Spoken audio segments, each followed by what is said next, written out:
Hello and welcome back to another episode of World of Warcraft Hardcore. My name is Syken and today we're continuing the World of Warcraft Hardcore series with our Shaman Syken Shocks. We are starting with a quest that I should have done for a while, and that is a bit different than the other quests that we are seeing. Mainly because it requires all of the preparation and then you need to come back. We are going to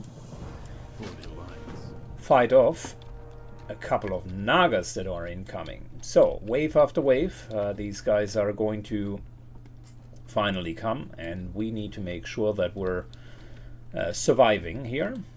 So it's going to be very, very interesting. Generally speaking, shouldn't have that much of a problem because most of these mobs should be green by now.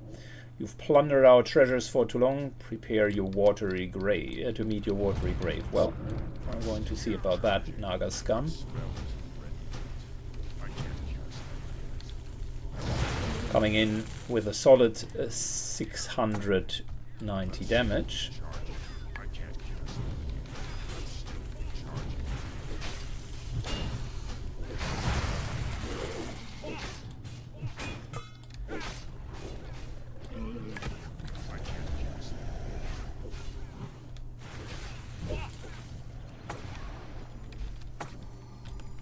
Alrighty, first wave successfully defended.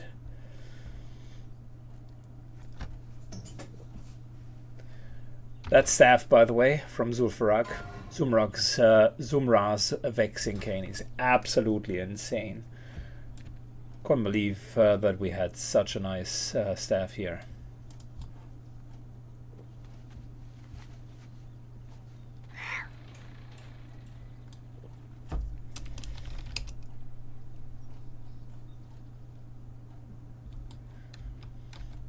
Alright, where's the second wave?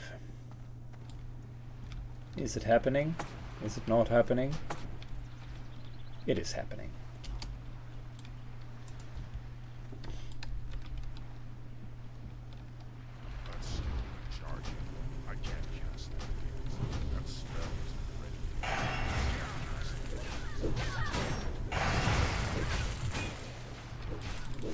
Yeah, so the idea is don't draw aggro right away.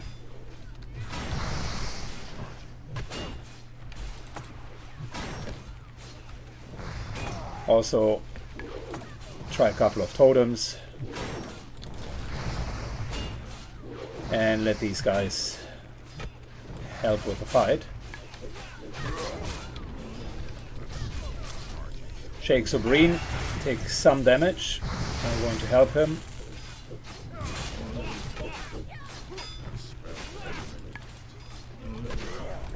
Alright, focus fire, guys.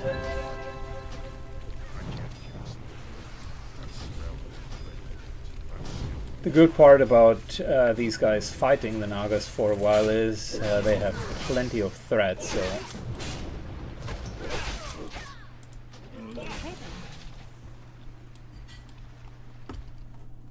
Well... What can I do for you? Nice little ring, by the way. Wait. 10 stamina?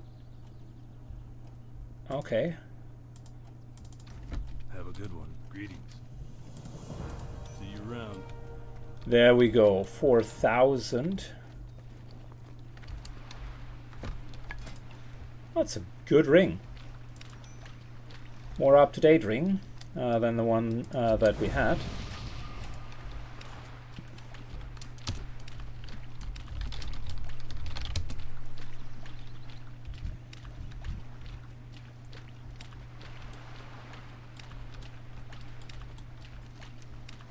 Good. We're done with that quest, and also gave us 150 rep, which is great, and just a lot of experience, really. 75% in the level. We're going strong to the next level. Go through Hillspread will be next. Ignore the quests here. and go straight to the hinterlands, because that is where I wanted to quest. And we're going to see how well that plays out. We got one quest to trade in, the Antalari Exile. Jamal the Prophet is for a sunken temple. We got a grim message that we need to do there. Got an escort quest if needed. Plenty of quests there. Best part about it is Wild Priest Hex and her minions, guard captains, like the elite quests here, and separation anxiety. All of that, I think, still a little bit too low in order to do it. But once we are, say, level 48, I think that even the 51 quest will work out well. 49 is even a bit better. Then we can do the mallet into all of these elite quests. They are really good with regards to XP. So we made it to the hinterlands, a cool zone. A bit of an underrated one because it's difficult to reach and so on, but it is a cool zone. And we need to send a grim message right here, right now. So, first of all, let's buff ourselves, and then these guys need to die.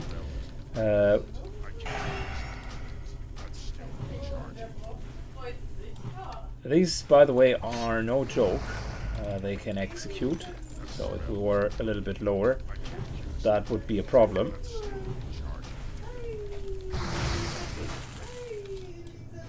We got an enrage here, and they're dropping the troll necklaces, which I think were additional XP items, if I'm not mistaken.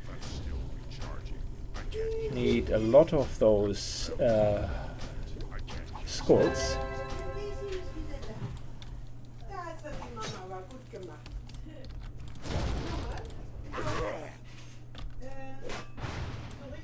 Let's just make sure he's not running. Yeah, I figured that he would want to run, but no, not on my watch.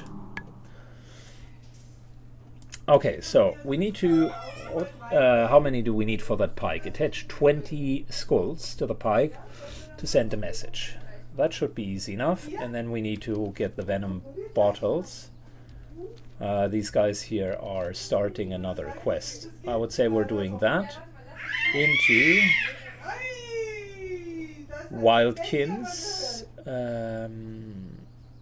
Wildkins, I think these were the Moonkins or Boomkins that are running around here.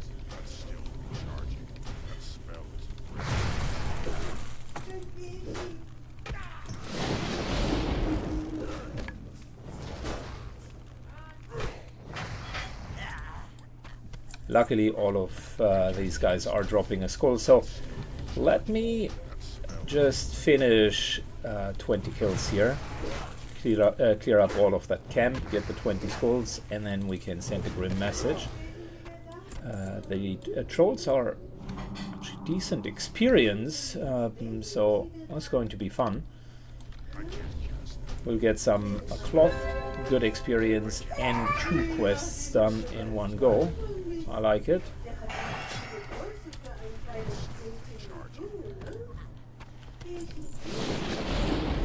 Very good. Fast forward. Good. We get the 20 heads. Let's pike it and I'll place it here. There we go. Grim message has been sent. And we even got 5 troll necklaces. That's good.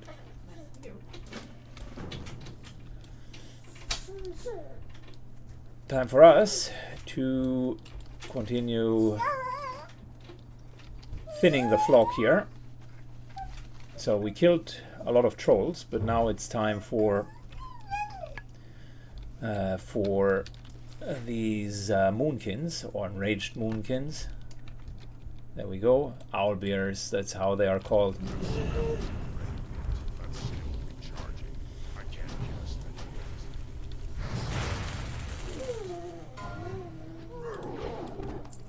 And funnily enough, one of our team members is here as well.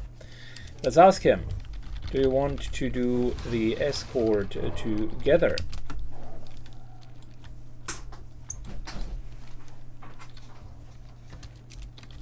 The one that is trapped up here.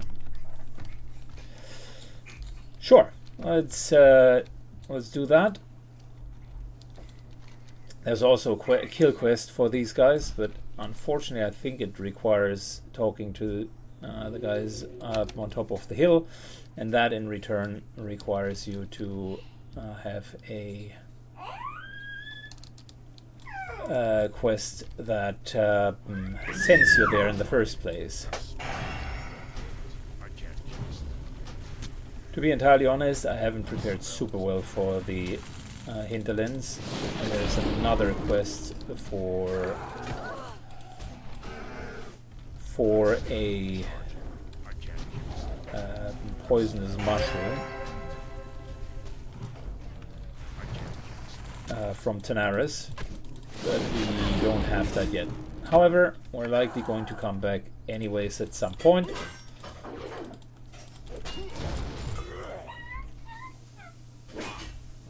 And by thinking about it, we're also at the right level to do a few more Strangathorn Veil quests, the high level ones. Maybe give it 1 or 2 more levels, and then we're essentially so leveled that we can do all of them.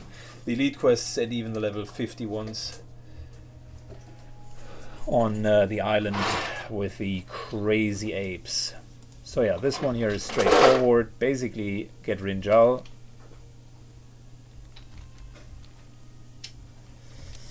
Yes, there is a quest on top, but it requires a pre-quest, I think. We can check it out if you want. Let's see. Maybe we're getting that quest. Well, it turns out you can't just take it. No big surprise here. So we're just going to go in and do the escort quest. If I feel like it, we can always come back a little bit later.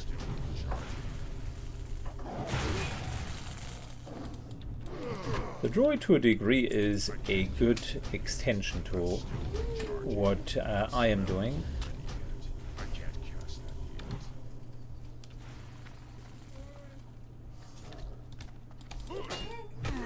Because I have front-loaded damage, and the druid can nicely follow up on that as well. Wasn't even expecting to group with anyone.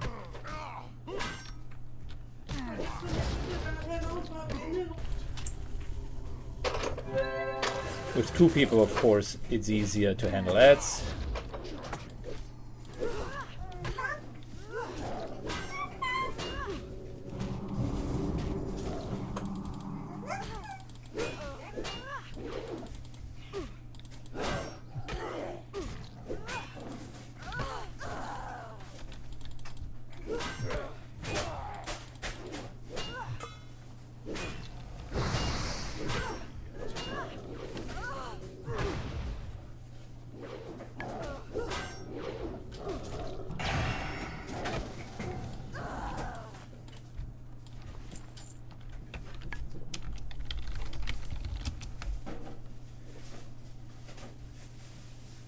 Alright, give me that innovate so that we can speed up the drinking process. Nope, Flaku just doesn't want to do it. Did he just innovate himself?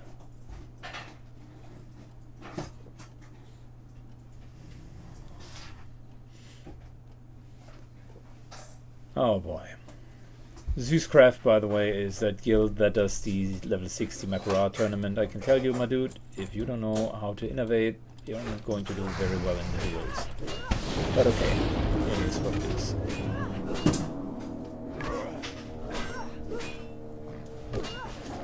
Now I've gotten the innovate. Huh. It only took him...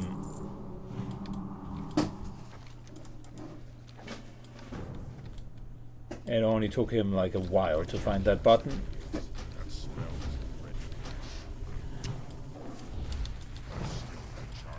It's not like it's a bread or butter ability of the druid man.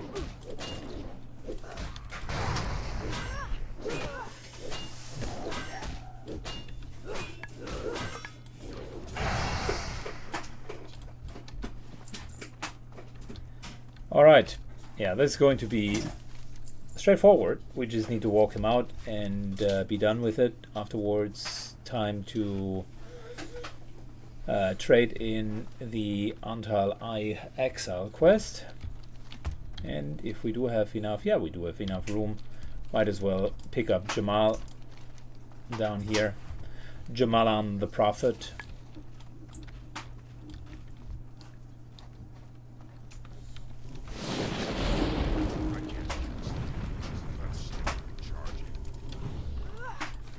That was stupid.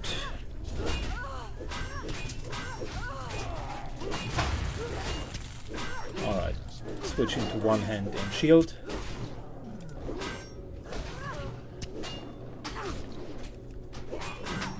Letting him deal a little bit of further damage. Magma Totem for efficient AoE damage. And we're just tanking this. This druid has a particular skill in not taking the heat at all. It's the first time now, but he's even taken damage.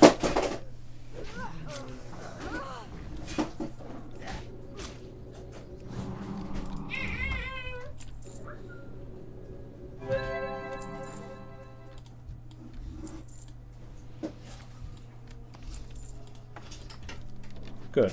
Luckily we could weapon swap with relative ease. Was the worst timing to, by the way, pull another guard. Having 4 of them on us sucked big times. I think there is going to be one more trap, if I'm not mistaken, and then we should be good.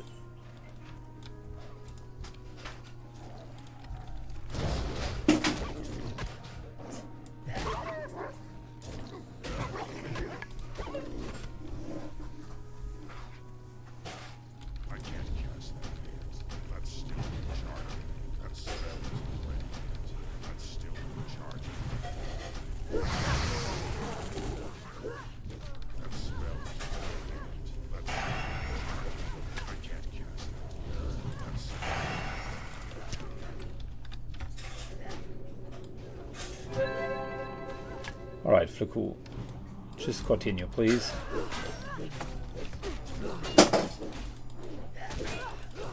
Our focus fire is non-existent.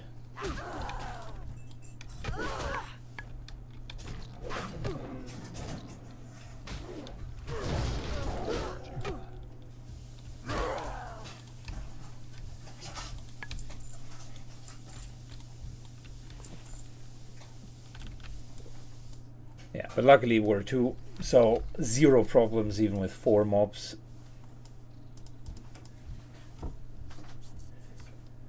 Let's move him. When we're done, we're doing the quests down here. Just trade in and pick up, and then I think it's time for a lot of owlbears. Just grinding them down.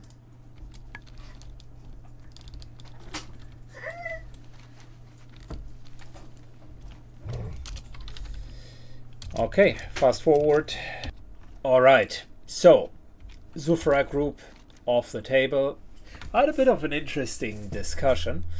Whilst we're grinding here, I'll fill you in, and we'll also tell you essentially what the discussion was about. Lard lost his lunch. I think this we should take. Let me take it real quick. Alright, because now we can collect the bottles, and we are just at the very, very maximum of our quest capacity. Need to trade in the Ranger G as well, just to get kind of... Oh no, we can't. Where did he lose his lunch? Oh, it was up here. No, we're not going to do that. Not yet. That's unfortunately a little bit above our pay grade. Because multiple mobs will spawn. Okay, and off we go. So, we just need to make sure that we're not running into the elite turtle here. Kamataria. Let's see if we do have someone who can help us.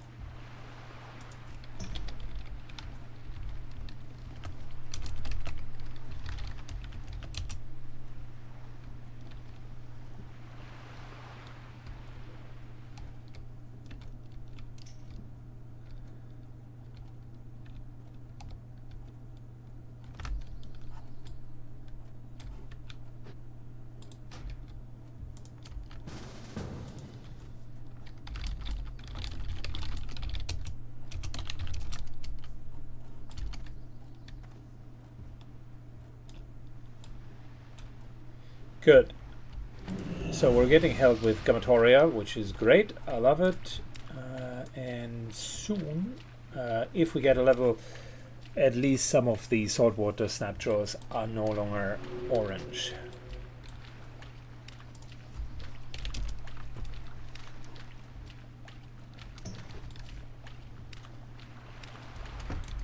So we have a couple of other quests, the stalkers and so on. So we'll do that as time progresses.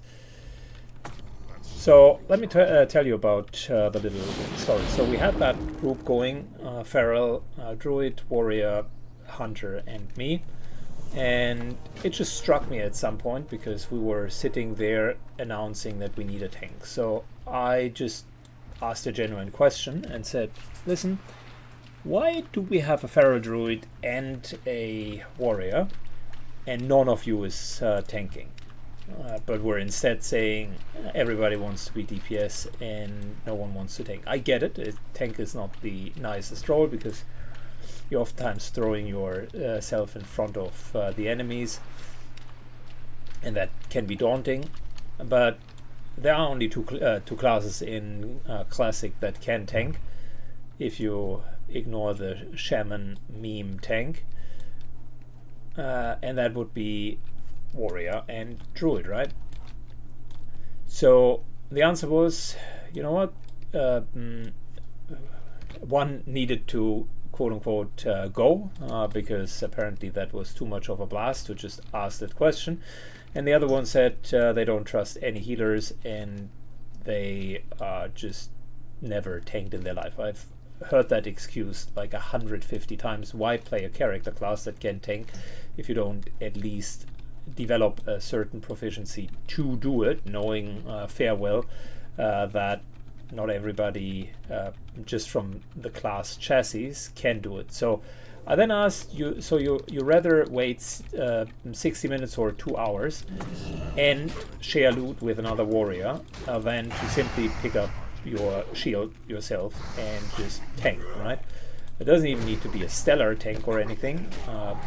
It's actually not a problem if you're tanking the first time. Most of the dungeons are quite forgiving, and mind you, we're near level 50, so it's not that they wouldn't have had the chance to already tank 15 dungeons beforehand, multiple times that is, or watch a video about tanking, or do any of the above combined. So instead they chose to be selfish. So I then continued to say, okay, then at least try to find a tank. No, they don't want to organize a group. And that was the point where I just came to the realization some players are just not meant to be played with. If you don't want to help others with your character, if you have kind of a very narrow mindset of what you are willing to play, then that in itself is inherently selfish. And if you then don't even want to help organize, but rather are in a kind of consumer state because you just don't want to put effort in, then fair enough, but equally I don't need to put up with that. And that was the reason why I then said, okay, then feel free, have a good day, but I think I will not be healing for you. And that was it. So interestingly, I would love to hear in the comments below what you make out of the conundrum. Whilst I do appreciate and have sympathy for people not wanting to take on like the most dangerous roles, how do you want to then don't engage in dungeon content is what I would be saying, because you will be expected with your character at some point to tank, because there is simply no one else who can do it. If you play a warlock, for instance, you can't just say, you know what, my pet now is going to tank the entirety of the dungeon. It's not going to work, and you will need a tank in order to go through the instances. So yeah, I think it's just a bit of a selfish behavior of some of the players.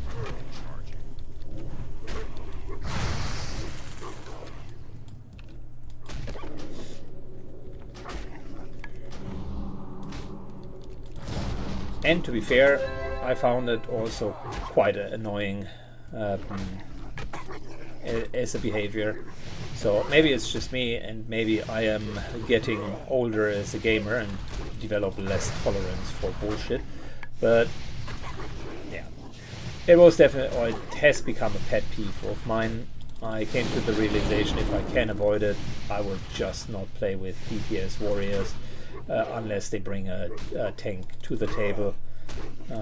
Same for feral druids that just for the love of their life don't want to tank.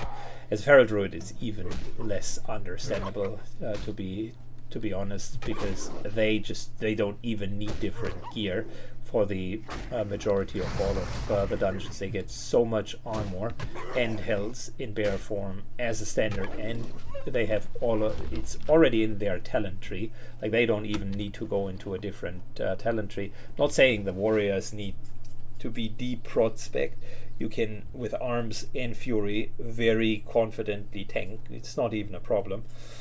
But yeah, point is, most of them just really don't want to do it, and that is that.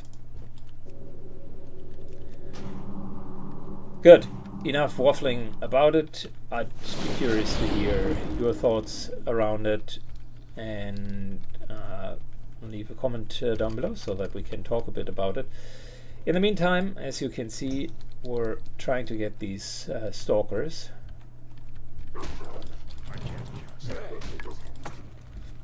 That are running around rampant here. Unfortunately for me, I don't have an elixir of lesser detection, or whatever it's called.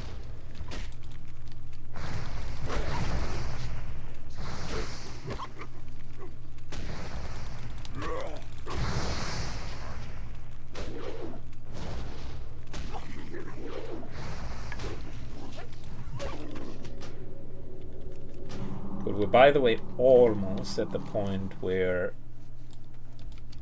we're dinging 47, which is huge. Now let's take on that elite Gamirata and just kill it really quick, and then we should hand that in. Definitely ding off of it, and finally I can then also do the beach to the other turtles and so on.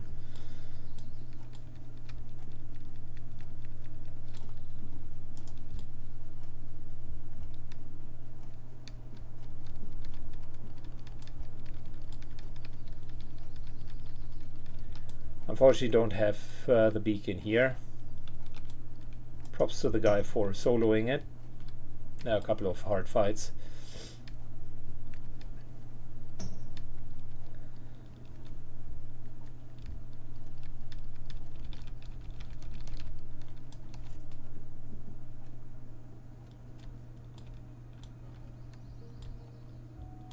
All right, let's move all the way down here.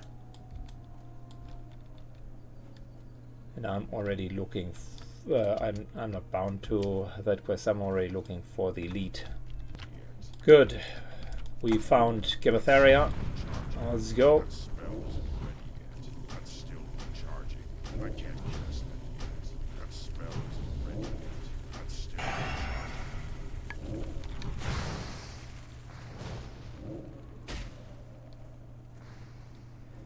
Of course, we're being dazed. To get closer.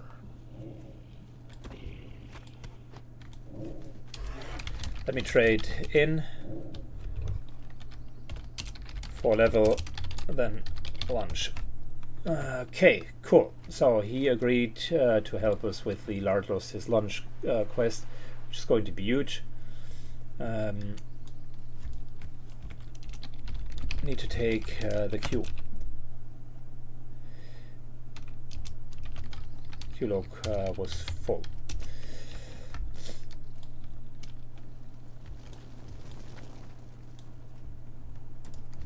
Alright.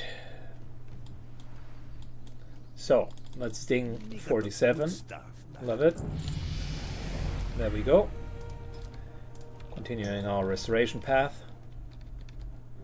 Took a while this time, 4.5 hours. But I also flew around quite a bit.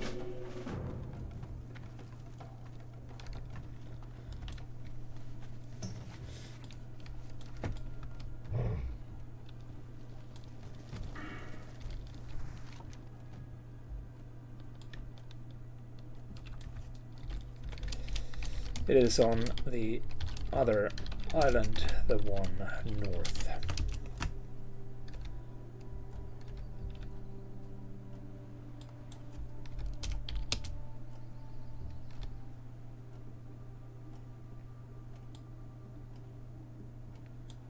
Good.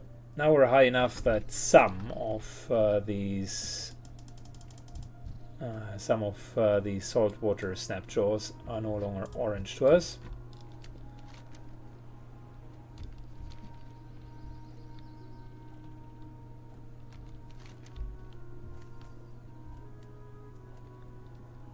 That poor mage is just blinking through the water. I might even catch him. Let's see. Does he have a water walking potion? He's fast, man. No, he's just blinking. I see how it is.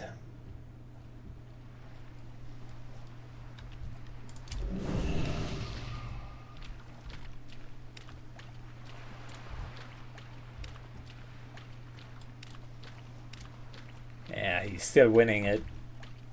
Blinking mage in water might be just as fast as me walking on top of the water.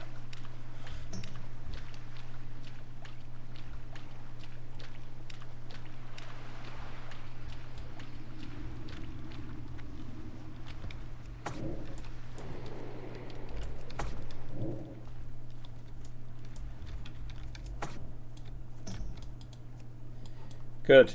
Time to again fight for the lunch.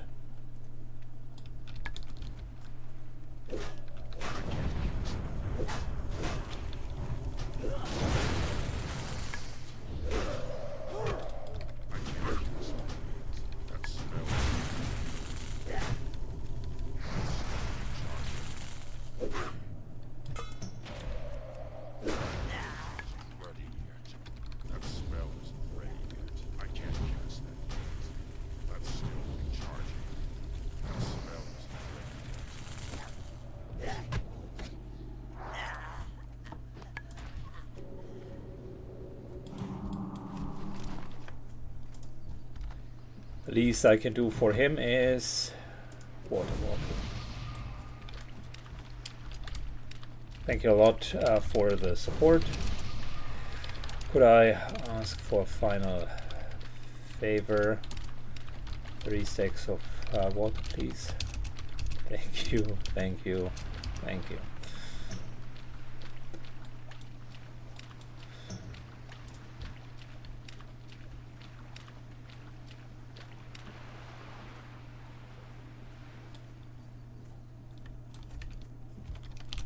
Good enough for me.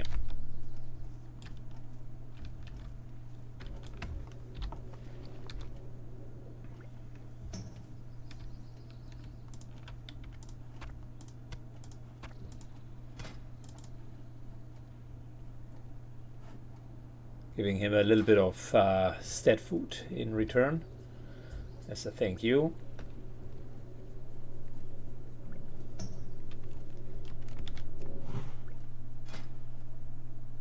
And there's our conjured water. Stay safe. If you need anything, holler.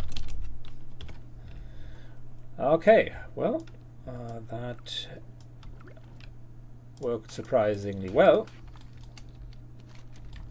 Time for us to take care of a couple of these snapjaws. Come on.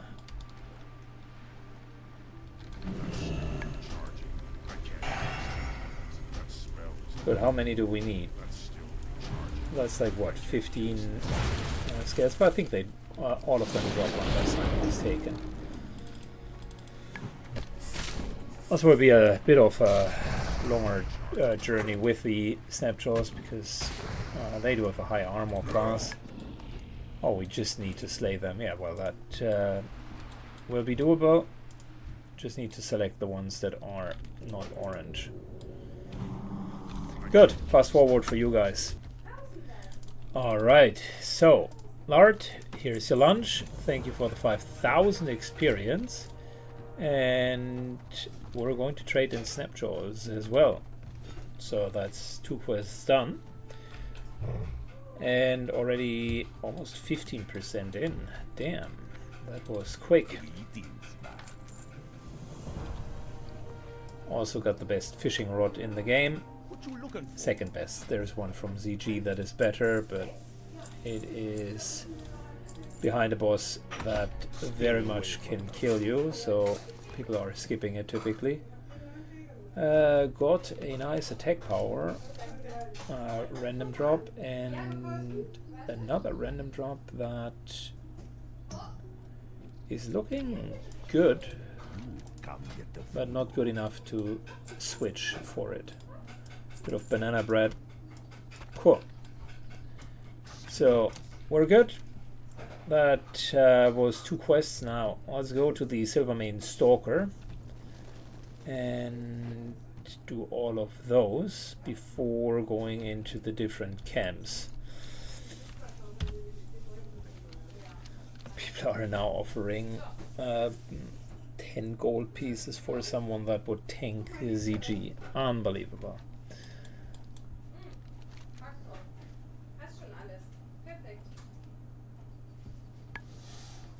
Good. Let's ride up and continue with our questing spree here. Good. We're back at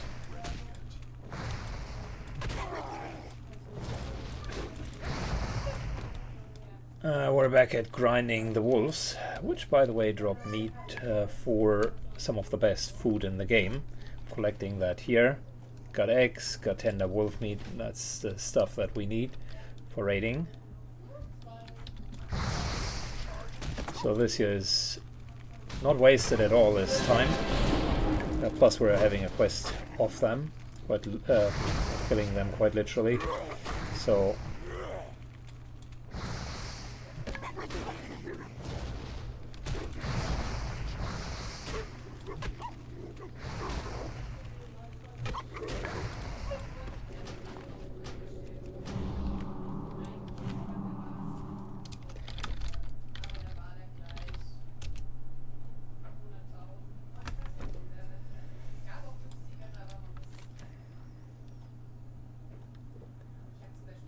alright, couple of stalkers, and then right here we got the lost tools, and that is for one of the quests. Someone has cleared the camp, so might as well use the time in order to get the tools. I think they were over here somewhere. Or they were a random spawn, and they were sometimes here, sometimes they were at different places. Yeah, they can randomly, I remember, they can randomly spawn. Currently they are not here. Yeah, too bad. But someone already cleared this place, so we're good.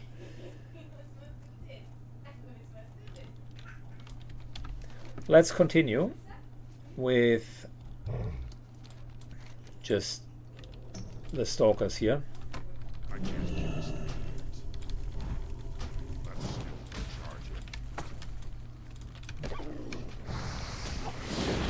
That'll be helpful. Once we're done with them, I think we're going to go and do a couple more of these trolls.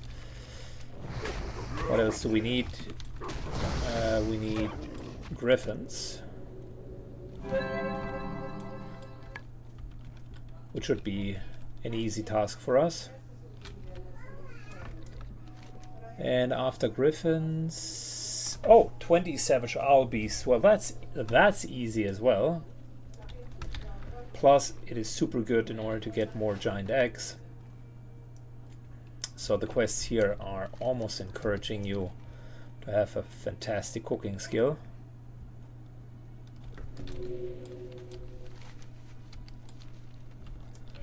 Good. Fast forward. Let me get the last hidden wolves. Alright, done with one grind. Let's... Okay. Well, rare elite. We don't want to F around with this guy. It's just getting up that hill. Okay, cool.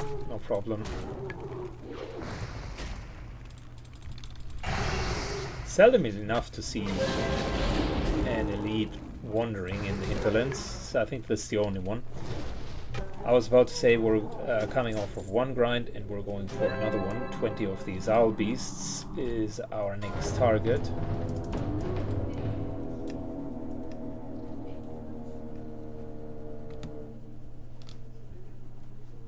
Yeah, we don't want to mess with Grimongoose. He looks like a tough cookie. It's just up so little that he's almost not responsible for any death, but that doesn't mean that he's not dangerous. If anything, it means if he's up, you better beware.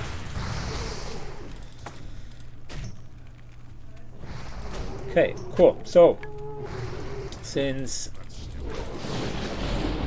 the owlbear grind or beast grind might take a little bit longer, I will just fast forward that entire segment. Pretty sure that that'll be a good 20 minutes of my time just to get all of these owl beasts done, and then afterwards we're finally coming to, I think, the tools as well as a couple of the trolls. Yeah.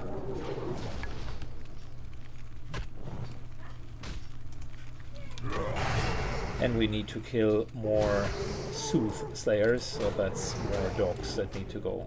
A lot of hunting quests here, but I'm fine with it. No problem on thinning out the wildlife. Alright, 20 minutes later, we're almost done with these guys. On the flip side, or on the additional side, we have also gotten the tools that were of course hidden on top of an ooze rock. And we're now in the process of getting those last owl beasts down. Then we're going for the remaining trolls. Cannibalistic cousins already started that up here when looking for the tools. That's going to be interesting because it's a lot of them that we will need to kill. I have never realized just how grindy the hinterlands is with their quests. Well, maybe I had realized it but forgotten it, but wow. 30 here, 20 there. It's a lot. I mean, I haven't traded in any quests and we're already another 10% more in XP. So it's just really a lot of kill XP. We gotta kill 30 of these trolls, more savage owl beasts, 15 more howlers, and we need to kill a lot of the wild hammers there. That's where we did the original escort quest without having that other quest, the kill quest. Gosh, so many kills. It's almost 100 enemies to be killed in the hinterlands. On the flip side though, if we're done with that, almost all that is left to do in the hinterlands afterwards is this entire area, the elite quests, but we're not going to do them. I think from a questing perspective, we will do hinterlands now, finish that. I think then Stranglethorn and getting those quests done with 47 is just about right. We will need a bit of help for some of the elite stuff there, but it's a good timing in order to get that done. Then we do have Tenaris and Feralis, both of which have kind of high 40s quests. I think we might want to start with Tenaris because we've left that unchecked, and then we're finishing Feralis as well. All in all, that route should get us easily to the early 50s, at which point Felwood's early quests can come into play. Of course, a couple of dungeons in between. Yeah, a couple of quests in Swamp of Sorrows. Oh, and before I forgot it, yesterday after I've done the recording, I was just chilling and doing a couple of like minor quests, and I came across Duskwater Marsh before I really needed to go to bed, and started doing the Army of the Black Dragon and identifying the Brood quest. Those are the highest level quests around the area where Onyxia is located. So maybe we're doing Hinterlands, then Duskwater Marsh into Stranglethorn, or vice versa, Stranglethorn and then Duskwater Marsh, and then we're doing Feralis and Tenaris because we still have time for that a bit later. So that'll be the general quest route. I was trying to showcase as many quests this time, or as many areas this time as we haven't done in the other playthroughs, just to spice it up a little bit. Oh, and finally we're done with hunting these owl beasts, by the way. So now it's just a matter of getting the howlers, which are these wolves, and a lot of the trolls, really.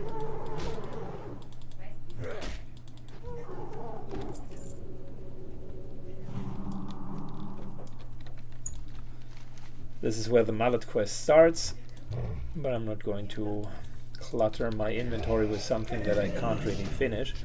Around the 50s, by the way, I'm definitely going to organize a Hinterlands Elite Quest group, because the rewards of those quests are fantastic, really good spell power items.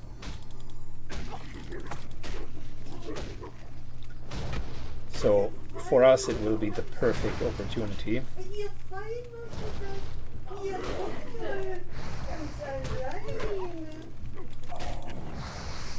Of course, Silvermane Stalker shows up just when we were about to finish that other howler. Wanted to help his little friend. Good. Let me finish this, and then we're going to the south next. Good. The advantage of those Silvermane Howlers is we don't need to wait until any of these guys comes out of stealth. It's much more direct approach against them. Need to kill 15. Gosh damn it, that's a lot of grinding. It's about 2 hours worth of content where you're killing wildlife in the hinterlands, but it's okay, I don't mind it. I'm getting a lot of raw materials out of it. Specifically the tender meat is something that can be used for raid food as well, so these guys are actually helping us quite a bit. I could see a world where this is even grindable for raid preparation, not cooking that often as a prep for the raid, but you need around 8 ish, so you're having give and take 1.5 to 2 hours raid in a raid night, and you need 50 minutes buffs that need to stay up. So you're looking at 8 of them to be eaten up in any given raid night, which those steaks are actually quite good. So is the monster omelet, which you can make out of the eggs. 12 stamina is 120 hit points, and that can make all of the difference. So yeah, you always want the best food without any deviations. So it's either that. The healers sometimes do take nightfin soup for extra mana regeneration. I can see that, and that's a good idea if you're well enough geared, that is. But in most of the raids you also want to prevent getting one shot. We had a lot of the shamans, for instance. So let's talk about the raiding status and why I'm even leveling the shaman that intensively. So on horde raiding, it is known in Classic that Alliance has an easier time raiding. It's just factual, it's not even an opinion. The Paladin is comparably, in a raid context, mind you, comparably the much stronger class. And not only the much stronger class, it is potentially the strongest raid class in the game, simply because it comes with 4 different buffs, an instant full heal, self bubble, which for hardcore is massive, dispel of all relevant effects, and the ability to basically heal without running out of mana and heal very well. So that plus auras and seals on top of that, just to round it up, and a blessing of protection, so an immunity as well as the ability to give blessing of freedom and therefore ignore a lot of the mechanics. So in short, from a support perspective, the only thing that would be missing for that class is yet another buff, but with Blessing of Kings. You can arguably say, since it stacks with all of the other things, that you already do have that extra buff. Priests, for instance, will have the Fortitude buff. So, long-winded way of saying shamans are a bit more difficult to pull off because the totems only affect one group in the raid. That as a consequence means you can't just have all of the totems up, but you have a very selective set of temporary buffs for your raid group. Now that in itself is already a problem. A couple of the abilities that the shamans do have over other classes, for instance the Ankh ability, where you can basically revive yourself mid-combat, in hardcore isn't even a thing. Like, there is no revive, period. It's not happening. And that makes it, of course, not less... that makes the difference between both of those classes even more pronounced. So, as a horde faction, we're essentially therefore looking to expand totems to almost all of the groups. Oh, I forgot one important thing that the Paladin has. The Paladin has Salvation, which is an aggro reduction buff, and the only equivalent, so to speak, is a totem of the Shaman that reduces aggro of people in the group.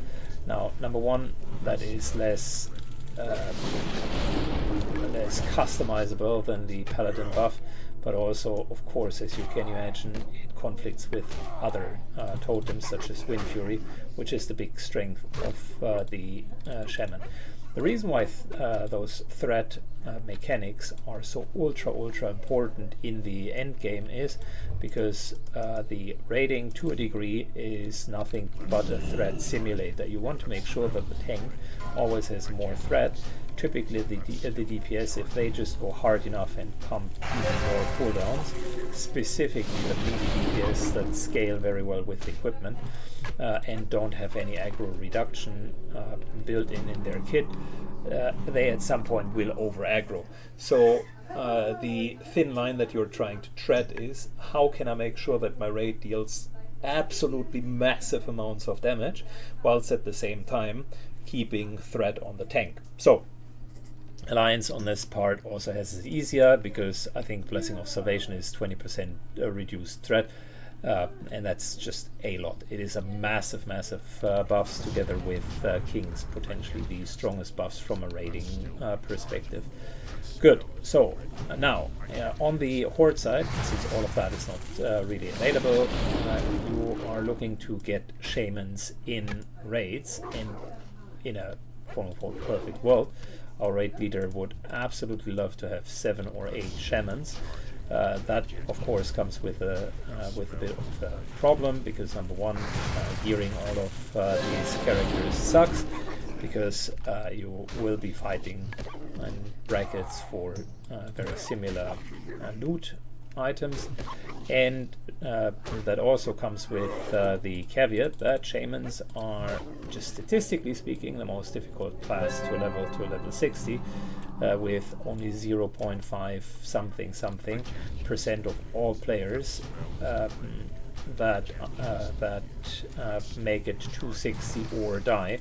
And that doesn't even include the players that have stopped leveling because of boredom or other reasons. So you have a rare class. On top of it, you do have a class that is valiantly needed in order to make the raiding for Horde a little bit more bearable. And on top of that, at least in our guild, Shamans did have a history of dying, so we were quite happy with basically having 2 new Shamans just the other day, a few weeks ago, maybe even a bit longer. And they were running through the 20-man content just to get them some base gear. One of them got killed in AQ20 with the Nubrians from an explosion, because they didn't have a fire protection potion, although they were told that that's important. And since they had absolutely new gear, you can imagine that of course they didn't have a lot of health. So I've oftentimes seen like Shamans come in with kind of around 3,500 health, and since they need to get the plus heal in order to be helpful, they also compromise on armor class or armor in general, as they will be wearing a lot of cloth. So not only are they squishy, they are also rare, and you need a lot of them. The other shaman of the 2 died in ZG, so basically both of even a third one. We had another one die in AQ20 the other day because they stupidly were jumping off a cliff and just killed themselves with fall damage. Yes, that could happen with any class, but there seems to be a bit of a curse around the Shamans, and it's unclear to me why that is, why they are building their characters so squishy, because there are ways of just solving that. You can always take a hit point increasing flask, such as Flask of Titans, but there are also other options that you can do, such as Blasted Lens, which when I started, farmed religiously just to get the 250 extra hit points. And now full circle, of course, having the right stat food also is not only helpful but will help you to survive, which some of those Shamans also didn't have. So with me wanting to bring this character to 60 and wanting to help out the guild by playing a class that is needed, I'm of course asking myself, how can I make sure that I'm not going to be the next laughing stock of a well, we don't laugh about characters that die, but there is a bit of an irony if you allow that, if you're kind of an experienced or more experienced raider, and you have been at it for a while, and then a newcomer comes in and they basically die on the first raid because they don't know mechanics, they have never seen it, they haven't informed themselves, and they didn't take any precautions. Then that is, well, not really funny, but that is unfortunate.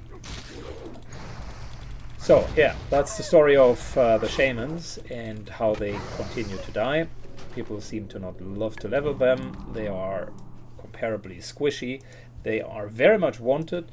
Unfortunately, you are also not getting a lot of loot automatically because there's always quote-unquote competition around it. However, I will say though that many of our more experienced shamans are fully equipped, and new gear will be easily, in our case, distributed to newcomers. So at the moment it's a good window of opportunity to help the guild and also get a bit of equipment in return.